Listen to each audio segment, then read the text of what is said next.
In the eastern part of Nigeria, nestled among green hills and rich farmlands, sat a mighty village called Amaori. Amaori was not just a village, it was a kingdom of pride. A kingdom beautified by its culture, its traditions, its unity, and its wealth. 5 powerful communities made up this great village: Omanaga, Omomibem, Omuaniok, Uhugwar, and Umangwot. Together they were one people, one voice, one Amaori. The village had one king, one prime minister, and a great cabinet of leaders drawn from all 5 communities. Each community had its own chief, and governing them all was a set of written laws. Laws that had been passed down from generation to generation. One of those laws was sacred above all others. No matter what happens, you must never invite the police into this village. Report to your community authority first. If it is beyond their power, take it to the king. This law was the heartbeat of Amaori. It was what kept the village strong, united, and respected among its neighbors. And for many years, Amaori lived in peace. Then Orna came back. Orna had been living in the city for many years. He dressed differently, spoke differently, and thought differently. Not long after his return to Amaori, trouble followed him like a shadow. A land dispute broke out between Orna and his own brother, Okoli. Okoli was a gentle and hardworking farmer. He had lived in Amaori his entire life, tending his land, respecting his elders, and keeping peace with his neighbors. He had never been in a dispute with anybody, not until his own brother came back from the city looking for trouble. The community authority stepped in immediately to settle the matter peacefully. Meetings were called.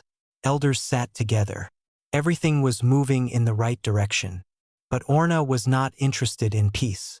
One morning, without warning, without shame, without any regard for the sacred laws of Amaori, Orna picked up his phone and called the police. The police came. They handcuffed Okoli, a man who had done nothing wrong, and dragged him away like a criminal in front of his own people. The community authority was furious. They went immediately, bailed Okoli out, and called Orna before them. He was fined heavily for breaking the sacred law of the village. Orna paid the fine, and then he called the police again and had Okoli arrested a second time. The community authority had seen enough. They took the matter straight to the king. The king was furious. He immediately ordered the release of Okoli and summoned Orna to the palace.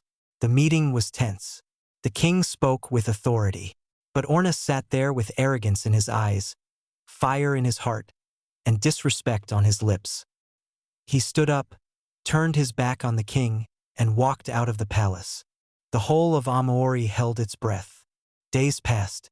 Then the news broke. Orna had taken Okoli, the community chief, the king himself, and several members of the king's cabinet to court. When this news reached the ears of Amaori, the village exploded. The elders shook their heads in disbelief. The women covered their mouths in shock. And the youth were on fire. The following morning they marched. They moved as one body, one spirit, one anger, straight to Orna's compound. What followed was the sound of destruction. Property was smashed. Walls were broken. The protest spread through the entire village like wildfire. Every man, every woman, every elder demanded one thing: Orna must be banished. And so it was done. The king gathered his cabinet. The chiefs gathered their people.